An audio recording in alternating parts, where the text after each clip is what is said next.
Well, hello, Meditizen, and for restaurant operation, for today we will learn about providing advice to patrons on food and beverage service. But before we begin, allow me to introduce myself. My name is Mr. Arya. I'm also the head of food and beverage service and bartending of Medi Groups. Okay, we're going to talk about update food and beverage knowledge. Jadi kalau kita bicara food and beverage service knowledge, teman-teman ini wajib hukumnya untuk memahami hal tersebut. Kenapa wajib? Karena teman-teman sehariannya akan bekerja dengan makanan dan minuman.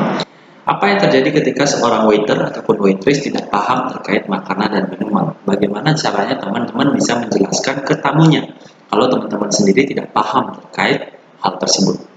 Contohnya yang pertama yang lebih general lagi adalah departemen within food and beverage service. Jadi food and beverage service itu luas ya, tidak hanya restoran dan hotel, tapi juga mencakup bar, kitchen, room service, ada minibar, coffee shop, nightclubs, dan lain sebagainya. Itu semua merupakan bagian dari F&B service. Artinya di dalam perusahaan ataupun tempat tersebut pasti ada erat kaitannya dengan food and beverage. Kemudian kalau kita bicara food knowledge itu sangat luas ya, makanan itu luas. Semakin banyak teman-teman paham ataupun mengetahui, itu akan semakin bagus. Contohnya dari appetizer, dari soup, kemudian ada meat, poultry, ada fish, seafood, ada dessert, kemudian snack, fruit, and salad. Jadi masing-masing contohnya itu teman-teman harus paham. Terutama kalau teman-teman bekerja di suatu tempat, make sure teman-teman paham yang namanya menu. Apa yang ada di menu itu teman-teman harus paham, bisa menjelaskan, dan tentunya kalau itu sudah paham, teman-teman bisa melakukan upselling. Contoh kalau advice on menu items, teman-teman pada saat memperkenalkan diri di hadapan tamunya, teman-teman pasti akan memberikan rekomendasi. Rekomendasi untuk hari ini adalah apa? Ya, kenapa teman-teman merekomendasikan hal tersebut? Ya, tamu itu akan bingung dia mau makan apa ya hari ini. Nah, sebagai seorang waiter ataupun waitress, teman-teman harus bisa memberikan recommendation. Teman-teman bisa memberikan rekomendasi makanan apa sih yang enak di restoran tersebut, atau minuman apa sih yang enak. Jadi harus memahami dan bisa menjelaskan terkait rekomendasi makanan atau minuman apa sih yang menjadi rekomendasi teman-teman. Yang poin selanjutnya adalah advice, saran. Saran ini tentunya sangat-sangat penting. Kadang-kadang dia bertanya kepada teman-teman, contohnya, saya ini sedang diet, saya tidak mau makanan yang banyak karbohidratnya. Ya, jadi makanan apa yang cocok untuk saya makan di hari siang ini? Nah, teman-teman harus berpikir, tidak ada banyak karbohidrat, jadi mungkin dikurangi porsi nasinya, kemudian daging-dagingan juga dikurangi. Jadi mungkin kita over salad, kita bisa over makanan yang banyak, yang banyak ada vegetables, kurangi karbohidrat, kurangi protein, dan juga kurangi daging. Kemudian kalau minuman, misalnya saya tidak mau minuman yang ada sodanya, ada rekomendasi nggak dari teman-teman? Nah, teman-teman kalau tidak ada sodanya, misalnya bisa rekomendasikan tentunya bisa saja milkshake, ada mocktails, ada juices, dan lain sebagainya. Jadi rekomendasi ataupun saran itu wajib diberikan kepada tamu kalau dia bertanya, ya. Jadi teman-teman harus bisa memahami dan memberikan saran. Saran juga tentunya harus sesuai dengan apa yang ditanya. Ya, jangan sarannya itu tidak, saya tidak mau minuman yang beralkohol, tetapi teman-teman malah menawarkan bir atau wine, kan itu sudah tidak cocok. Ya, jadi kalau kita bicara customer itu pasti ada request. Request itu permintaan. Nah, kalau kita berbicara permintaan tamu, biasanya akan sangat banyak dan sangat bervariasi. Ketika teman-teman bekerja, itu akan diminta, bisa nggak saya minta ini, bisa nggak saya minta itu.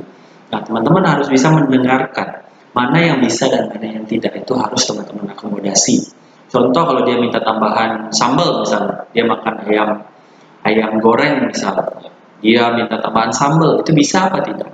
Ya, itu harus teman-teman pahami. Dan beberapa contoh di PowerPoint sudah terlampir adalah beberapa contoh request yang biasanya sering diminta oleh customer. Sama halnya dengan cooking. Teman-teman itu di restoran tidak akan memasak ya. Tetapi sulitnya adalah teman-teman walaupun tidak memasak, tapi teman-teman harus tahu caranya bagaimana proses pembuatan makanan tersebut.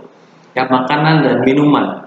Mulai dari bahannya, ya, apa saja, kemudian cara pembuatannya seperti apa. Walaupun teman-teman nggak masak, ingat, teman-teman nggak masak, tetapi teman-teman harus bisa menjelaskan proses masaknya seperti apa. Karena nggak mungkin si tamu nanya sama chef yang lagi masak di kitchen. Yang ditanya adalah teman-teman yang bekerja di depan, yaitu server waiter dan waitress. Nah, kalau kita bicara proses memasak, itu ada beberapa macam tipe cara untuk memasak. Ya, teman-teman bisa baca di slideshow, ada boiling, braising, steaming, baking, dan lain sebagainya. Ya, itu adalah metode untuk memasak, itu sangat banyak. Jadi teman-teman kalau setiap makanan yang ada di menu itu harus paham ya ingredients dan cara pembuatan atau cara masaknya itu seperti apa. Kalau minuman, misalnya kita akan memberikan wine advice ataupun saran terkait wine.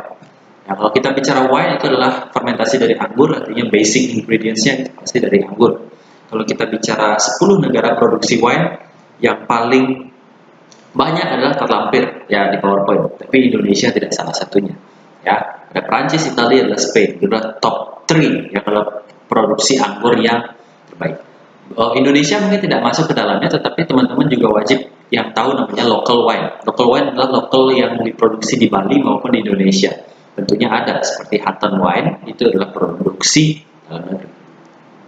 Lanjut, wine description. Kalau kita bicara wine description itu berarti ada variasi of wine. Variasi wine itu saja bisa ada white, bisa ada red, sparkling wine, dan fortified wine. Nah, segala types of wine ini mengkarakteristik dengan rasa tipe yang berbeda-beda. Jadi tidak semua wine itu cocok untuk dikonsumsi dengan makanan tertentu. Jadi semuanya itu ada wine pairing. Wine pairing itu adalah kecocokan wine dengan makanan yang dikonsumsi. Ya, jadi harus paham dulu kalau red wine itu cocoknya sama apa, kalau white wine itu cocoknya sama apa. Ya, terlampir pada PowerPoint adalah beberapa variety dari grapes, ada white wine dan juga red wine. Teman-teman bisa baca saja mereknya, kemudian rasanya itu seperti apa. Thank you very much, all my netizens. I think that's all the material that we are going to discuss for today. Thank you. I will see you again on our next meeting. Goodbye.